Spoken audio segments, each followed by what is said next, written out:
how Lyme all started and where the family are up to today and what's happening at Lyme in that respect. Then I will talk about the house, a little bit about the garden and the park. And I think my time will be pretty well up then. I'm sorry that there's no clock in here to watch. I've got to take my watch off and then I can't see it from where I'm standing. So if I've gone on too long, and if you've all fallen asleep, it's all right, I shall stop. But how did Lyme all start? Well, we go back to the Battle of Crecy in 1346, when the Black Prince's standard was captured.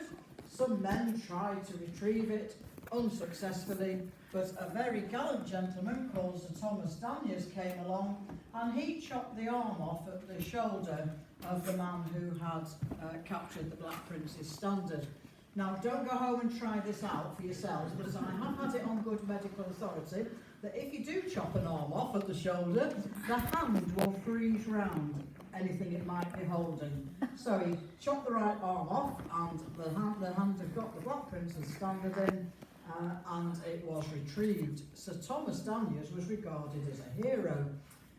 He was rewarded with an annuity of £40 per annum. Think about the 1340s, that was a lot of money. But it was on the understanding it would be transferred into land at a later date. This didn't actually happen until 1398. In the meantime, Sir Thomas Daniers had died, and it was in fact his granddaughter, Margaret Daniers, who inherited no buildings, just land, about 1,500 acres of land in Lyme Handley, that's the name of the parish council, and it is in Cheshire. Now the name Margaret Daniers might ring a bell round here, does it? Yeah. College. Well, I'm not sure actually it was ever called Margaret Daniers, the college here, was it? But yeah, right, well, one of my old schools in Cheadle, that became a college, and it was known originally as the Margaret Daniers College, and then didn't it join with Marple, and it became the Ridge Daniers? Well, that Daniers goes back relation somewhere way back to the Daniers that inherited Lyme. Well, Margaret Daniers, she did inherit Lyme, but she was married to Piers Lee, and it's the Lee family who lived at Lyme. They spell their name L-E-G-H, which I'm sure you know, no I in the middle.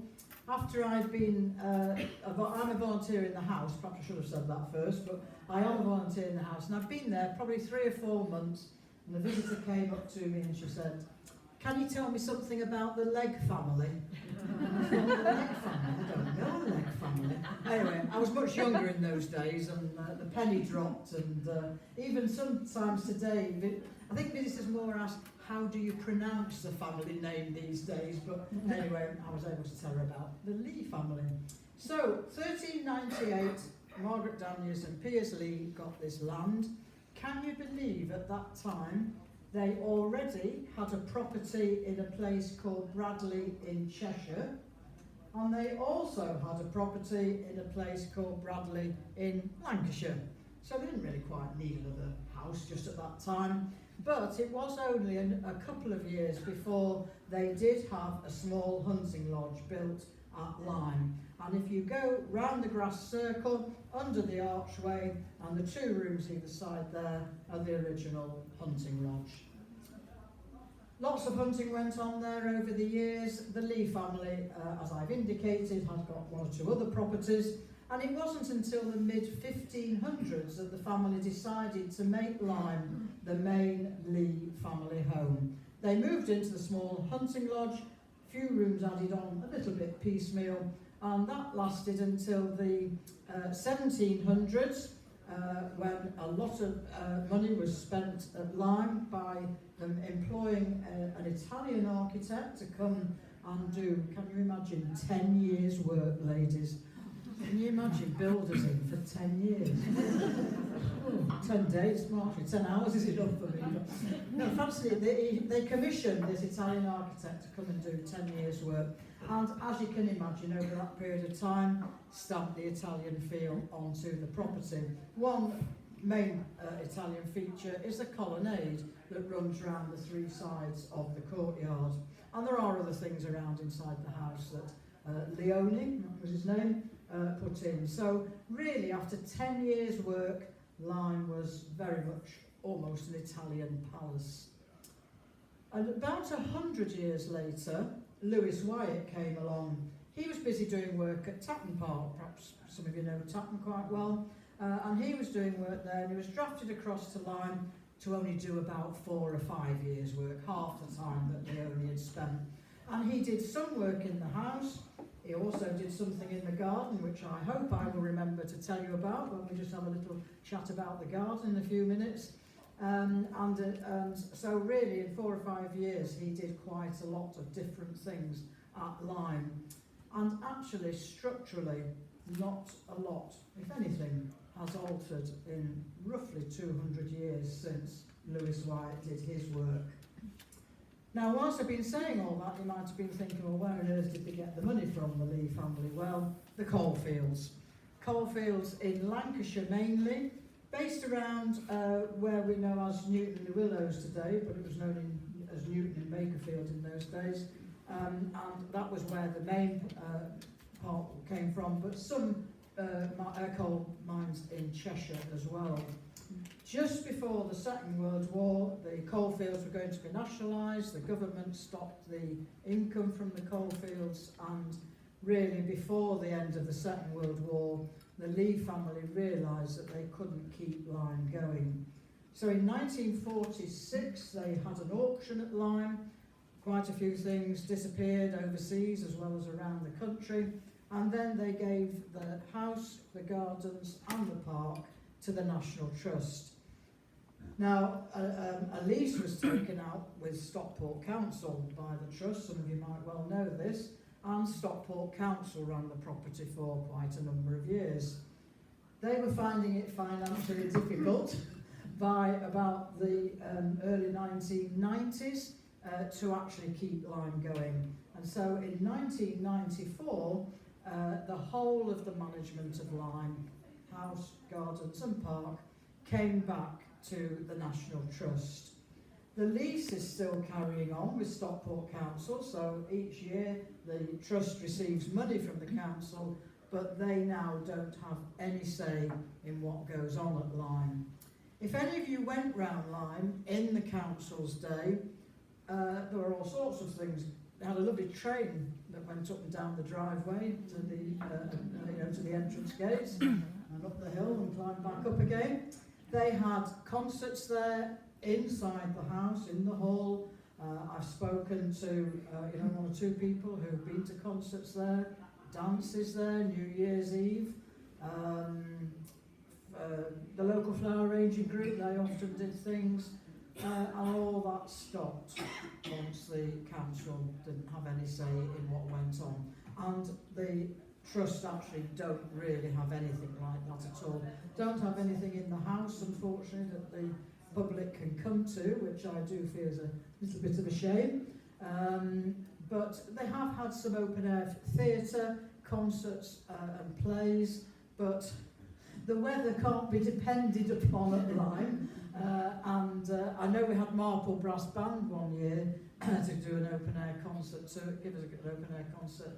And they were all undercover, and the audience, we were in a stall with our umbrellas up because it rained. And I've got a few, friends to come along. And at the end, it really was absolutely magnificent. It's just that we got a little bit wet. And one of my friends turned round and spoke really to us all, but I had to hear it. And she said, well, that was a lovely evening, but she said, if Elaine invites us to anything else outside at Lyme, I'm not sure I'll come again. And so anyway, I think more or less soon after that, the Trust stopped doing anything that was sort of out in the grounds. Having said that, we have had the Antiques Roadshow twice, which was outside. Now, just going back to the family quickly, in 1892, William John Lee was given the peerage, and he took the title of Lord Newton. We don't know absolutely definitely, but we would like to believe it's because he's acknowledging that the family made their money from the coalfields around Newton-le-Willows particularly, and so he took the title Lord Newton, and it is still being passed down through the family. They're up to the 5th Lord Newton. Now, he's never lived at Lyme because he was born after the family had moved away. So he does still take an interest in Lyme, which I think is lovely. He and his wife, they live in Sussex. They have a farm there. I think it's a dairy farm they've got. But on occasions, they do come and see us. They usually, well, Lord Newton anyway, usually comes when we're having our summer garden party. There's no rooms in the house that all the volunteers and the staff can get together, so we have to go on the south lawn, and weather permitting, we can enjoy some food and drink provided by the National Trust, and then Lord Newton will present some of the certificates and badges, particularly for the longer serving volunteers. We do get badges from 5 years, 10 years, 15 years, and usually 15, 20, 25, and we've had our first 30 years. So badges presented, and he usually does come for that. So that's rather lovely. He's also still very involved with Disley's show. So I'm not sure whether he's the president, but whatever capacity he is, he's always around for that weekend. And usually he comes down and looks around the house at Lyme. He's a very quiet, unassuming man. I've had 1 or 2 little conversations with him. But the first few times when I saw him, I thought, I wonder if he comes here and looks around and thinks, I'm really sorry the family gave this away. Or whether he looks around and then goes, phew, thank goodness I haven't got to worry about this. Well, I don't think he would have, I'm not saying about worrying, but in actual fact it is the latter. He is very pleased with what the National Trust has done overall, 27, 28 years it'll be this, 29 years this year, won't it? It'll be 1994, yes, 29 years. So very often, when, particularly in the house, if we've got a theme which the staff would like to portray in some of the rooms or around the different rooms, they do consult Lord Newton, and a few years back he found some old cine film, and it shows the last, amongst other things, it shows the last of the 3 boys who lived at Lyme. Probably in the 1930s this is. I think it's fascinating. I suppose perhaps it's giving my age away a little bit, but the boys, they're playing games, tennis, cricket, whatever, having picnics with other members of the family. And but this is what gets me, the boys, they're in their suits, shirts and ties. This is lovely. Oh, I'm old-fashioned as well as old. So it is lovely, I think, that the current family, do take an interest in what is going on at Lyme. So I hope that is a very, very potted history. If you didn't know any of it, I hope it's given you a little bit of a feel of how Lyme all started. If you knew most of it or some of it, I hope I didn't say anything that was too wrong. Right, let's say a little bit about the house. Well, the house, we have I don't know quite how many rooms. Got about 12 rooms that are open for the visitors to see. You go around in a one-way system from room to room. Most days we have got a volunteer. No, I'll rephrase that. In the day, when the house is open, we try to have a volunteer in each room, but it doesn't work out quite like that, and particularly since the unfortunate last 3 years or so that we've lived through. We are a little bit short of volunteers. I'm not really here to do a plug for volunteers, but I'll tell you this: any organisation to do with volunteers is struggling a bit since COVID. So we do try to have a volunteer in most of the rooms, certainly the important rooms, and we do really welcome the visitors coming and asking questions and chatting to us and finding out more about Lyme. Really, I'm just very fascinated when you stand in a room. Very often is one of the first visitors that come through, and you see them. Was that a visitor that went through them? They've hardly looked at a thing in the room. If you got round in 20 minutes, you've gone at breakneck speed. People sometimes say in the entrance hall, "How long does it take to go round Lyme?" So, well, how long is a piece of string? Because I think if people do it in about half an hour to 40 minutes, you've got a good feel for the house. If you've done it in 20, I'm sorry, I don't think you have. And then some people are still there after about an hour and a half, so, they're really taking it all in. But there is a lot to see. We do have, did most of you see Northwest tonight? No? Oh, quite a few haven't. A few of you spoke when I came in and said, oh, you've seen Lyme on the telly tonight. Well, we do have quite a number of tapestries. I'm actually going to just come back to the one that was on the television, because in the entrance hall we do have our English tapestries. There are 3 English tapestries going back to being made in Mortlake between 1625 and 1635. We do know definitely there were 5 in the series. It depicts Hero and Leander. You'll have to Google the story about Hero and Leander. But there were 5 in the series that we know of that were at Lyme. In the early 1900s, the family lent these tapestries to a museum in Belgium where there was a fire. 1 tapestry was destroyed, 4 came back. The British Museum has taken 1, and we've got 3 in the entrance hall. The fireplace was changed around there, and we have 1 hanging either side of the fireplace and 1 on the wall here. The rest of the tapestries in the house mainly are Flemish. Now, the one that's been on the television tonight is in a room that we call the Stag Parlour, one of the smallest rooms in the house. And I brought my book about the tapestries with me. For those of you who haven't seen it, this tapestry, it was quite incredible to see some of the staff at Lyme taking it off the wall. If you get the chance to see it, it's well worth seeing it. And they were rolling it, sort of along from right to left, and then it lowered down gently onto the floor.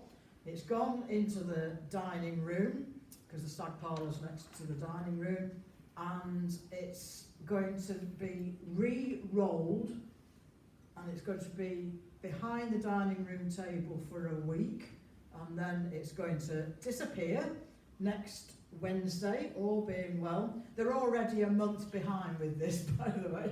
Should have gone at the end of March. But it's going to go to the textile studio, which is at Blickling in Norfolk. It's going to have just a surface clean, I think it is there. And then, can you believe this? I've just mentioned about Belgium. It is going to be transported to Belgium for an absolutely amazing deep clean. They have a special machine there, I think it is, that they're going to, well, I'm saying a machine. I don't think she didn't call it a machine on the telly tonight. I can't just remember what she did call it, but it's going to be deep cleaned, and then it will come back to Blickling, and then it will be what does it call it? I knew I wouldn't just see this straight away. It's going to be it's this conservation stitching. I knew it had an important 2 words, and that is going to take 18 months just for this conservation stitching. They had one of the conservators. She actually spoke on Northwest tonight to say what it was that they were going to be doing. So then it will. I'm zooming up to April 2025. The tapestry is going to be relined, and then it will come back to Lyme, and it will be put back onto the wall for the house reopening in February 2026. All being well, fingers crossed. And for those of you who didn't see the programme, it's going to cost £150,000. Our collection and house manager had a little bit on the Northwest tonight, and she what was I just going to say? I was going to just say something. What she'd oh dear me, little senior moment. sorry, I'll have to come back to that. It's in four, did you notice, the people who saw it, it's in 4 strips, that tapestry as well, on the wall. It was really quite fascinating. Oh, that's what I was going to say, yeah. Kat was showing some of the parts, that how badly worn they are, or it's the light over years. It's hung there in the stag parlour for 200 years. And this is the first time it's been taken off and it's going to be restored. So the colours will be superb. And she did point that out, actually. Strange to say, that tapestry is not one of the worst ones. Well, it is perhaps for conservation, but it isn't for colour. Because going back to the English tapestries in the entrance hall, the colours are not really very good in there now. They have been cleaned, but that is the best that they can be got. And sometimes when I am talking to visitors, I say, well, I do look at those tapestries, and I think, well, if I'm only fading a little bit like that when I'm nearly 400, I won't mind so much, So, but some of the tapestries, when you walk around, you can see the poor condition that they are in. But this one is a very important one. It's in the part of the Cadmus series, and it is very important, and the money is going to be spent on it. So that's the stag parlour, which also, in its the day of the family living at Lyme, the stag parlour was the room that the men had their. This is where it's got so dirty. They had their port and cigars in that room. It's only a very small room, and the room next to it is the drawing room, and that's where the ladies retired to after the meal. And that's a beautiful big room. Anyway, that's the yes. We go from the entrance hall. You go up into the library. And Lewis Wyatt actually changed the library from a few smaller rooms, 4 or 5 smaller rooms, to make it the one room that is the library. And it was the first time, so this is in the 1800s, the first time that the Lee family had their books all in one room. And they were used, those books, because there wasn't television and Netflix. There wasn't even sort of films and things, so they would read. And the books. We're not allowed to take the books off the shelves, but you can tell that they have been used. One of the most important books, mustn't get too carried away with the house, but one of the most important books in the library is in a case, a locked case on its own, and it is the Lyme Sarum Missal. A missal rather like a prayer book of today, got baptism, wedding, funeral services in. It's been in the family for 500 years, and it would be 11 or 12 years ago the National Trust and Lyme had the opportunity, I will say this, they bought it back to Lyme, and they decided to redecorate the library at that time to then display the missal. And if you have been into the house in the last 10 years, you will see that the ceiling, well, you probably, if you didn't know, if you walked in, looked at it, you would probably think it's a wooden ceiling. It actually is plaster. But our decorator, he has grained it so that it looks like wood. And we've even had some decorators who've come in and just sat on the sofa and looked at this ceiling and can't believe that it isn't wooden, that it is, grained. The wallpaper that was taken off the walls, it's a flock wallpaper. Can you believe there's nowhere in the UK now that makes flock wallpaper? So the staff tracked down somewhere in France this time, not Belgium, that made a copy of the original flock wallpaper, and that's on the walls now. The staff opened up the room so that all the visitors, you can all walk around the library, you can sit on the sofa, all beautifully recovered in some lovely material, the window seats you can sit on, and there's a lovely alcove in the library.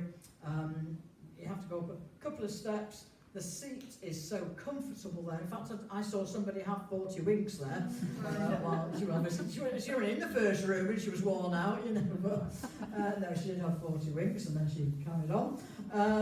But the windows in the alcove are just slightly raised. And I've always imagined this, that the ladies would perhaps have sat in that window seat. The light would come over them and they would perhaps be busy doing their sewing of some sort, tapestry, was crocheting out then, you know, perhaps even knitting, or even just, they perhaps wouldn't be repairing, would they? But, you know, I can just imagine that was what they were doing. When I first volunteered, the visitors couldn't walk all around the library, and from the door, as you go into the library, I sometimes talk to visitors and they would comment on this lovely alcove area. So, do you know, I said, I always imagine being able to sit up there reading a book and then just ringing the bell for tea and cream cakes to be brought to me. And then I say, do you know, we don't have cream cakes here and we have to go and make our own cups of tea.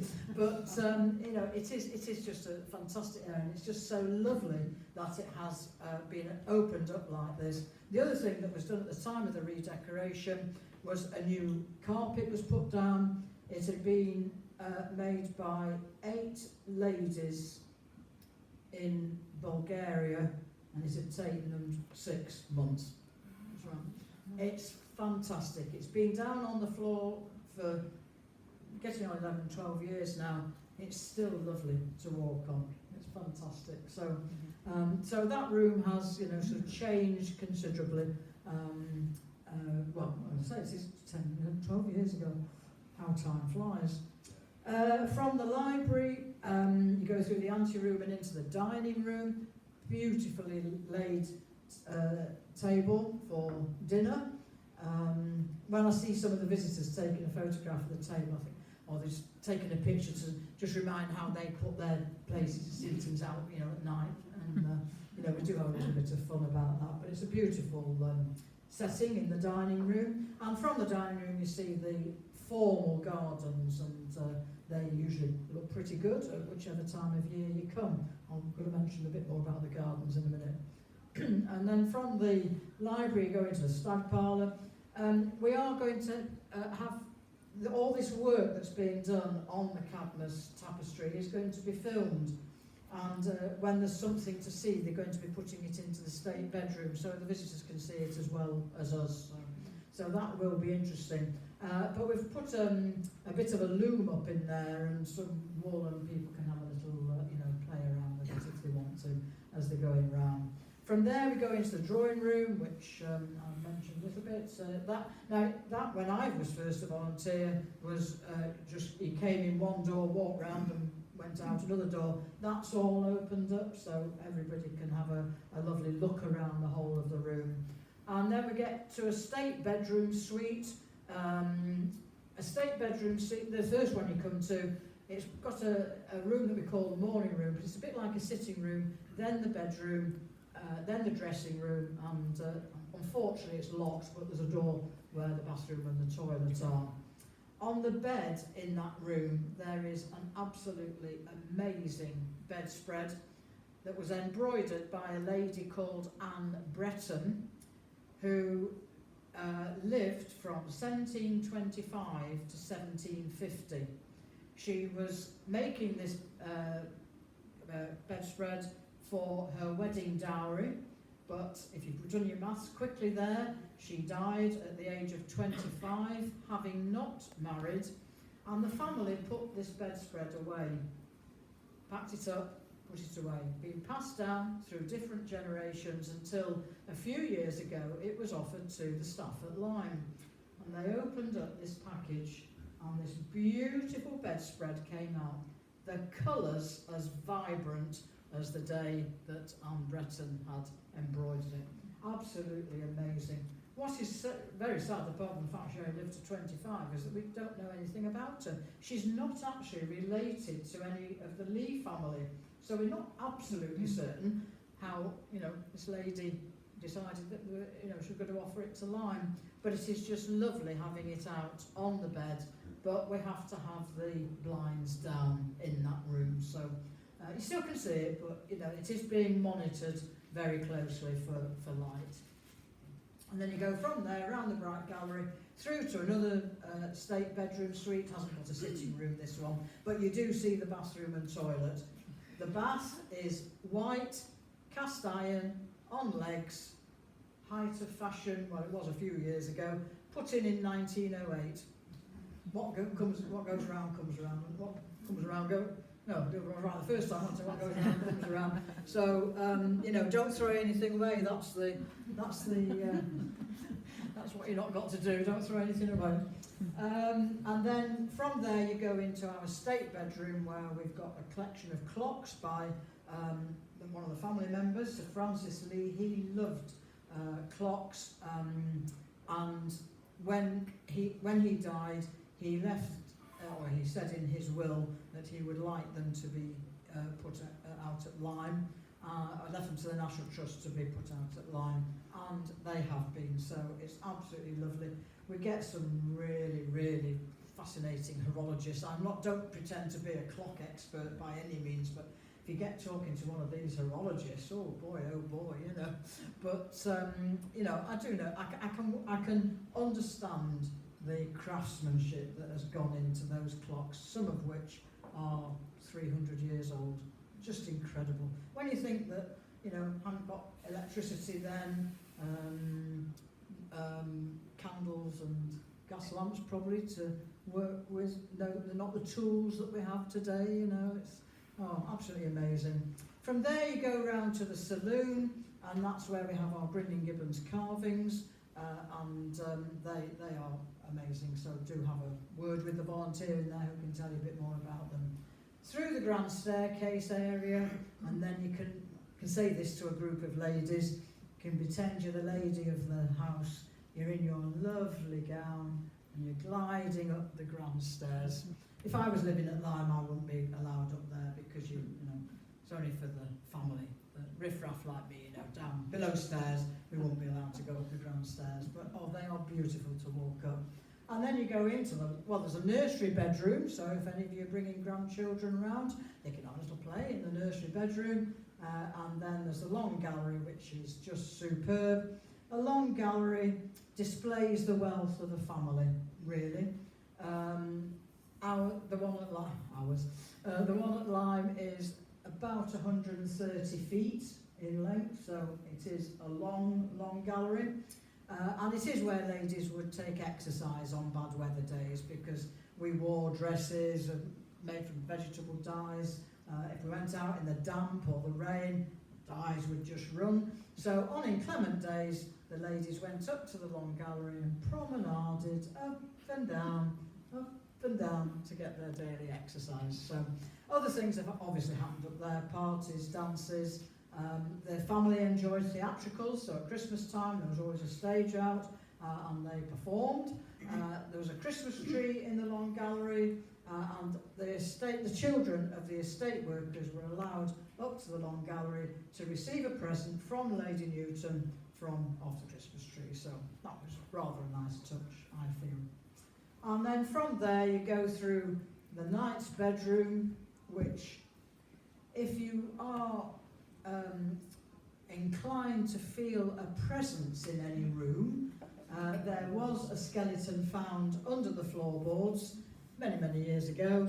They couldn't even identify whether it was male or female, so they don't know whether it was a maid who got into trouble, or it was the priest, or who it was, they don't know. But there are some visitors who definitely feel something in there. I never have, and I don't want to go around other properties, but I don't decry it, because I was standing in that room one day, and a lady walked in, and she stopped, and I saw her shiver from head to toe, and she just looked at me and said, "I've got to get out of here." Oh, okay, so, you know, off she went. So, you know, if you do feel a presence like that, come round and see if you feel anything at Lyme, if you haven't been round already. And then from there you go down the stairs and back out into the courtyard. Right, that was just a very quick, oh dear, time's running on. Sorry, I did go and say a little bit more about the house, but I hope it gives you a flavour. There is quite a lot to see, and well, I'm biased, aren't I, but it's worth visiting. Now the garden, well, the garden usually looks pretty good whichever time of year. As I say, the garden looking from the dining room are the formal gardens. There's also the orangery on the left. We're in the dining room looking out now. The orangery is to the left. Now, Lewis Wyatt designed that orangery, but he didn't actually build it in the time that he was at Lyme. But when it was built to his design. So it is his design in the orangery. If you haven't been in there, the season's just running a little bit late and it's coming a bit over now, but if you walk into the orangery, go to the centre, turn right and look at the two plants that are on the back wall there. They are camellias that can be traced back at least, well now almost 200 years. And they flower magnificently every year. I haven't actually been into the orangery myself, but I can see them. You can see some of the flowers from the dining room window. They flower almost from the ground up to the ceiling of the orangery. Absolutely superb. Sometimes they're out in March, they go right through April. They may flower through May, it depends. And they just really are quite stunning. We've got bulbs in the formal garden, tulips, daffodils. I think the far ones are hyacinths. So they, are looking good. It is I say it's an overcoat degree colder at Lyme, so they're always a little bit behind with things in the garden. So I think there's a little bit more, days out of the bulbs that are there, whereas I've dead-headed all my daffodils now. No, they've had some magnificent tulips actually there, so they are worth looking at. If you go from the courtyard into the garden and turn right and down the steps and then turn left, you'll look over a garden that's down below there. Seems to change its name all the time, that, but it's I'm not actually sure whether they do call it the Italian garden this year. I've not really heard anybody refer to it, but that usually looks quite magnificent. A lot of bulbs used to be planted down there, but I think they are trying to get more plants that will just keep coming year after year, don't have to be dug out every year, because the bulbs that I mentioned in the formal gardens, they will be taken out at the beginning of June. They'll be on sale for the visitors. If you want some bulbs, you can come and have a bag of bulbs. And then summer bedding goes into the formal gardens, and then that's taken out, and then the bulbs for the following year will be planted in late October time. But anyway, they are wanting to change the Italian garden a little bit. The lovely lake, the reflective lake as it's officially called, as you walk from the courtyard, you come into the garden and it is just absolutely beautiful. That is, any P&P fans here? Yeah. Should I say Pride and Prejudice fans? That is not Darcy's Lake. You do know that, do you? Well, after P&P had been on, people apparently were walking into the garden. There's Darcy's Lake. And some of the garden volunteers, they didn't know whether to disillusion the visitors or not. Darcy's Lake is at Lyme. It's way out in the park.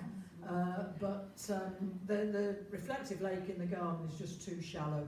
The BBC wanted to do some underwater filming, so they couldn't do that, because even I could stand in the reflective lake and not drown, because it is only about 3 feet deep. So that wasn't enough for the BBC to do underwater filming, so they went out into the park and found a filthy, dirty looking pond, got it cleaned and drained and dredged, and then, I suppose you do all know this, don't you?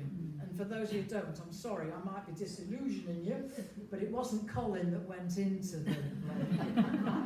They had a stuntman, and he swam underneath the water, and the BBC filmed him, and then he came out, and as I understand it, because I didn't see this happen, he wasn't very well after he'd been in the pond.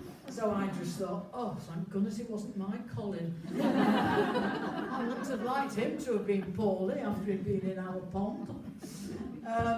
So anyway, it was the stuntman. Now that is a little bit away from the garden, but that was filmed one day. A few days later they did come into the garden, and if you're taking the path just to go up the first lot of steps as if you were going to go and see the formal gardens and the orangery, on the right there are some trees there. So Lizzie Bennett was under these trees, and they started filming her walking out from under the trees.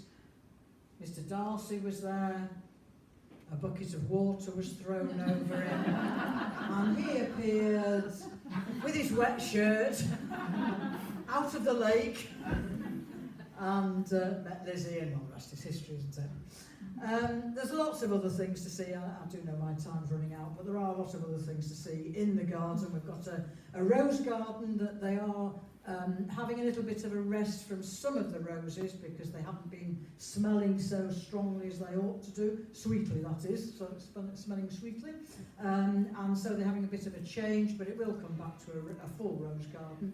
And then of course you can go up the area that is called Kiltime. I never knew for years why this area was called Kiltime, and apparently the family, in the heyday of the family living at Lyme, they also did have a property in London, so part of the year they went down to London, and some of the servants went with them to the London house, and some stayed at Lyme to look after Lyme.